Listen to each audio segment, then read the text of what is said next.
friends, my name is Kim. Welcome to Healing Cottage Homestead. Welcome to my dining room. I'm so happy to have you with me today. So today we're going to do something a little different. It is the Three Rivers Challenge month. That is a pantry challenge that the Three Rivers Homestead folks put on every January and February, and this is my first time trying it. So I wanted to share with you and update how I did on my first week. And so this is my book that I use to create my video content schedule. And so I started the challenge on Wednesday the 1st, and that was New Year's Day. So I made pork loin with the caraway seed sauerkraut and with onions, and that was delicious. I ate that with mashed potatoes, and for lunch I had leftover turkey breast. I had made a turkey on Saturday or Sunday, and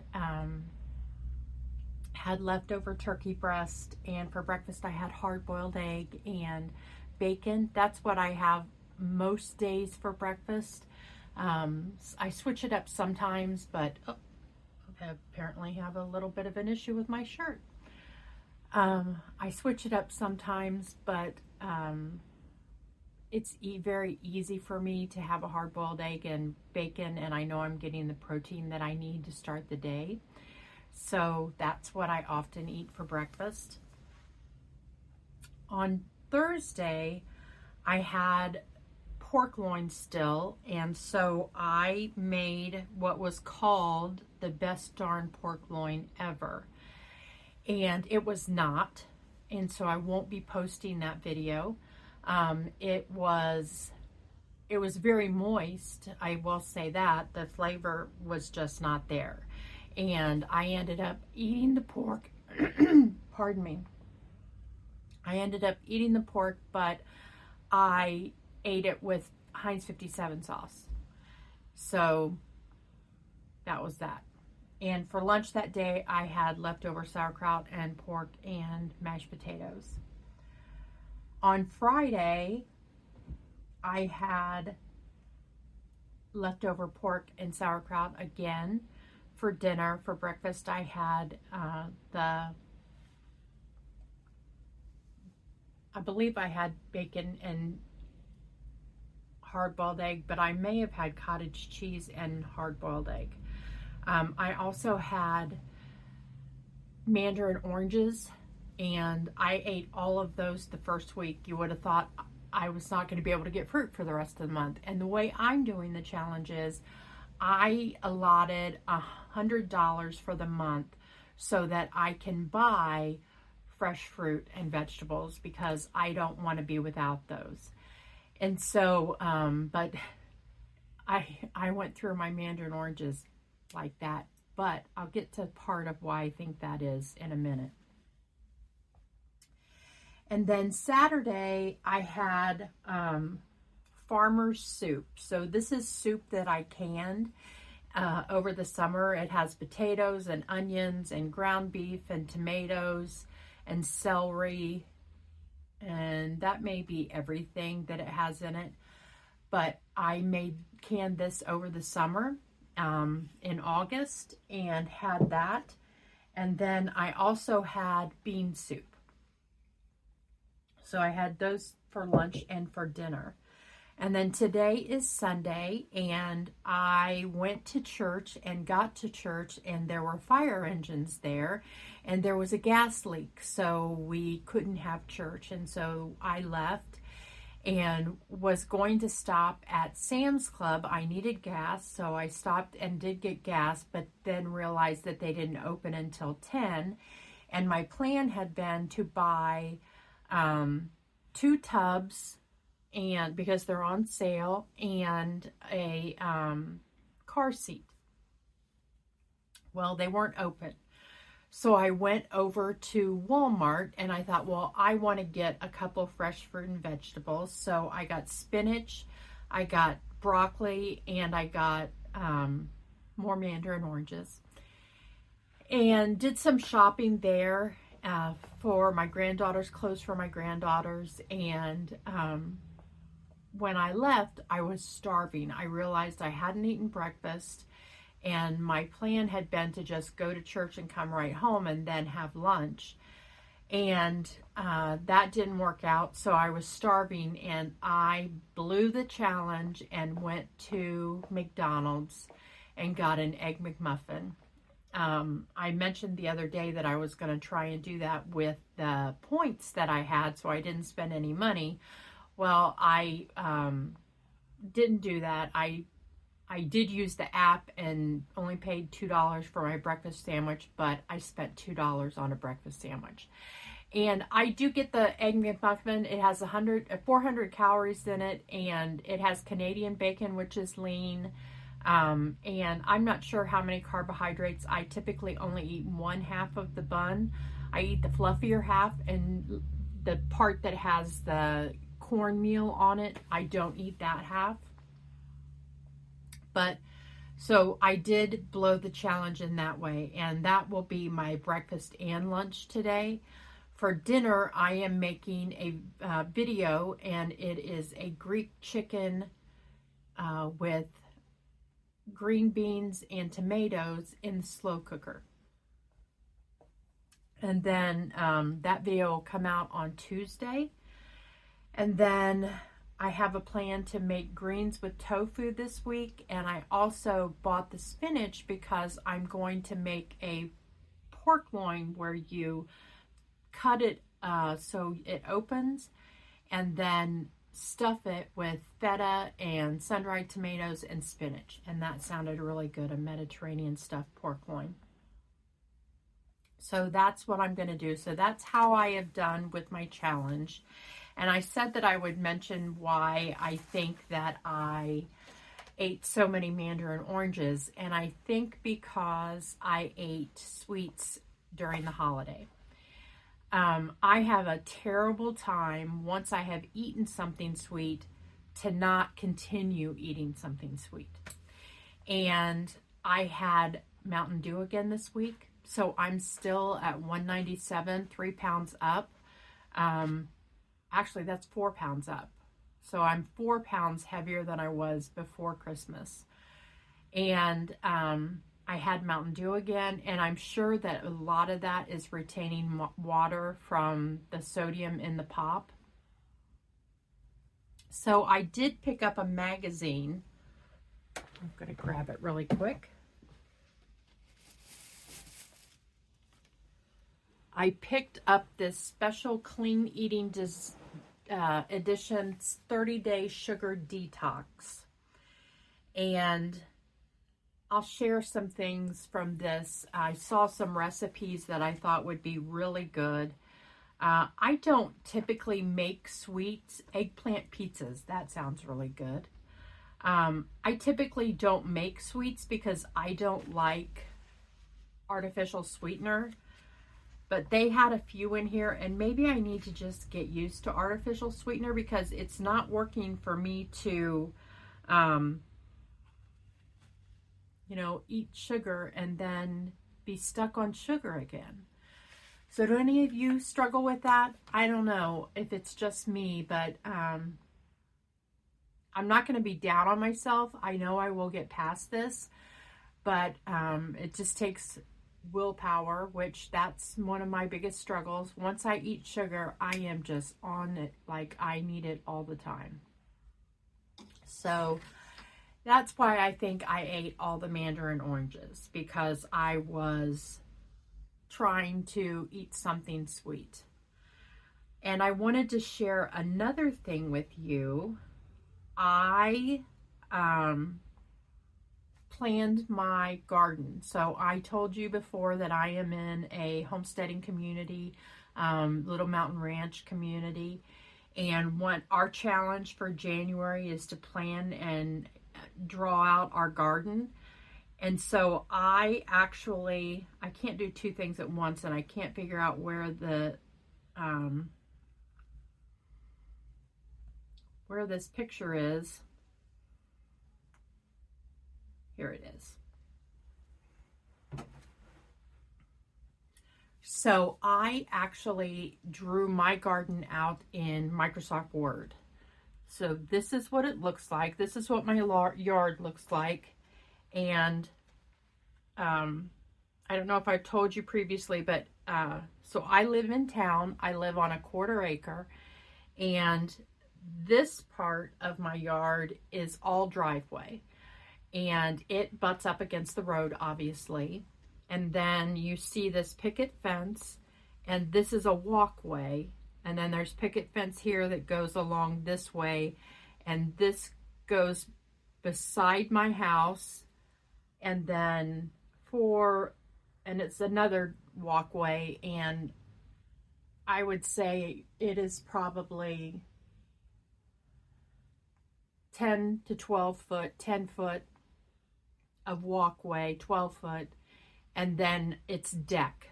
And then the deck goes down the side of my house and across the whole back of my house. And then that's the end of my yard. I actually am overlooking a hill that goes down to the river. It's my neighbor's property, and he maintains that. There's actually an old 1800 cemetery down there. But it's beautiful, absolutely beautiful, with trees and everything, and he keeps it mowed. And then that goes down to the river. You can't see the river, but I know it's there.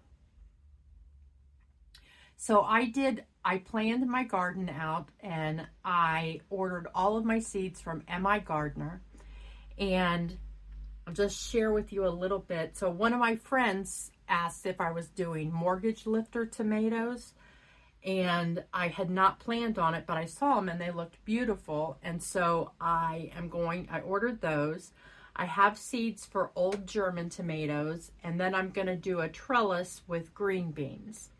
And then I have a compost pile over here on the right-hand side. And on this other side of this fence, I typically plant wildflowers. I just throw down wildflower seed in purples.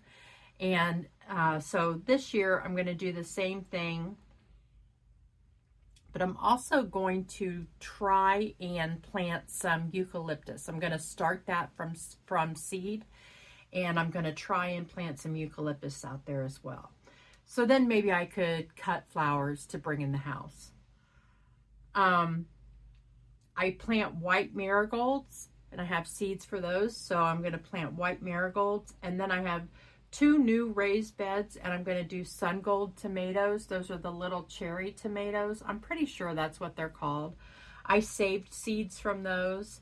And then I have planters, 3 planters here along the side, and I'm going to do green onions in 2 and chives in 1. I do have a raised bed on my deck that has chives that come back every year, but those aren't forever perennial, so I'm anticipating that at some point they're not going to come back, so I'm going to try and do chives in one of the planters. I have a bird bath here, and then I'm going to do cucumbers in the next 2 raised beds, and then I'm going to do zucchini in this big raised bed and yellow squash in this one. And I will do 2 plants in each one.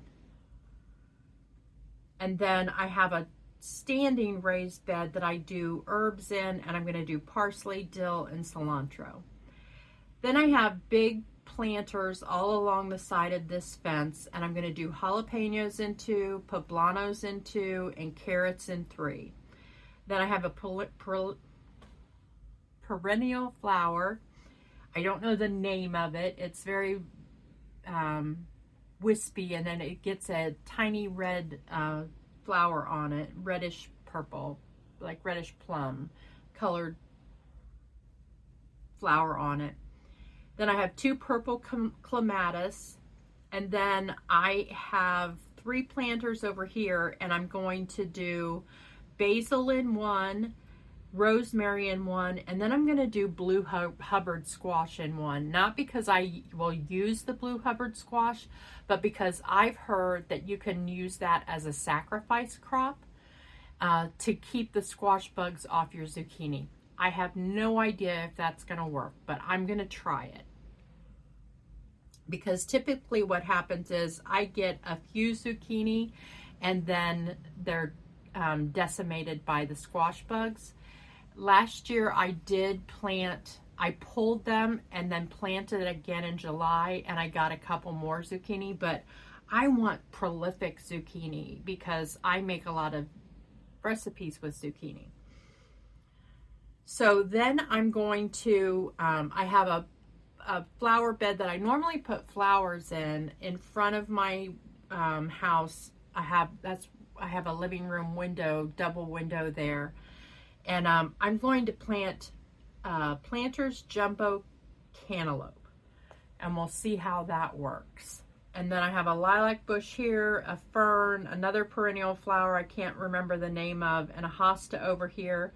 And I'm going to try and plant lettuce here as well. It's more shaded over there. It does get sun, but it doesn't get full sun. In the later afternoon, it gets shade.